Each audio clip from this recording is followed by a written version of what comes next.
lendam į užkulisius. Kaip tau šis Varom už Lietuvą? Iš tikrųjų, tai jausmas dabar turbūt net matosi, ne tik jausmas, kad jau tuoj atrodo ašaros man pradės iš akių pasipils.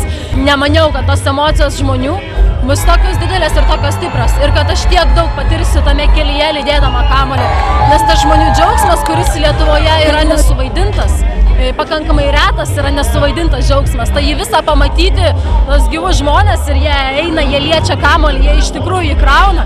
Ir šitą akimirką, kai mes juos įteikėme rinktinės vyrams, aš tikiuosi, kad jie suprato, jeigu dar nesuprato, aš tikiuosi, kad jie supras čempionato metu, kas iš tikrųjų yra tie kamuoliai. Tai yra visiškas vilties ir tikėjimas simbolis. Ir tai nėra spaudimas laimėti. Tai yra pasakymas visos Lietuvos, mes jūs mylim, nes mes mylim save pačius. Na ir pats linksmiausias nuotykis tavo Varom už Lietuvą. Labai įsiminė, važiuojant kažkokiais vieškeliais, kaimeliais, pro vienkiemius. Žodžiu, matau, aš 3 traktoristai tokie stovi, iki pusės nuogi. Žinai, traktorius, laukas, aš prie jų pribėgau, sakau, tai čia štai žygis Varom už Lietuvą, tautos kamuolys. Jie patraukė antrą planą butelius, kurios turėjo.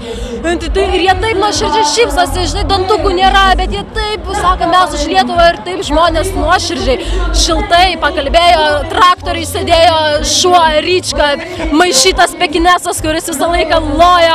Ir tai buvo toks įvykis, žinai, tie tikrieji perliukai, kur aš kaip ir sakiau, kad 2 mėnesius aš nežinojau, kas vyksta Lietuvoje, aš neskaičiau spaudos, nežiūrėjau televizoriaus, nieko nežinojau, bet aš mačiau tikrąją Lietuvą. Ta, kuri gyvena, ta, kuri dirba, ta, kuris su manim kalbasi tiesiogiai, ir aš žinau, kuo jie gyvena. Aš manau, kad šitas žygis Lietuvai atnešė tikėjimą, kurio jinai pati gal neturėjo iki galo.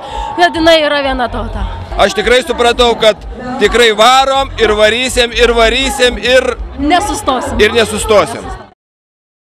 Žinai, kai man vis sakydavo babulytės tokios, aš sakau, ar varot už Lietuvą? Ir tokia babulytė, Jėzu, vaikeli, kad aš nebepaeina, jau tai kučio aš dar varysiu. Ir aš jai sakau, mačiute, jeigu ne kojom, tai širdim.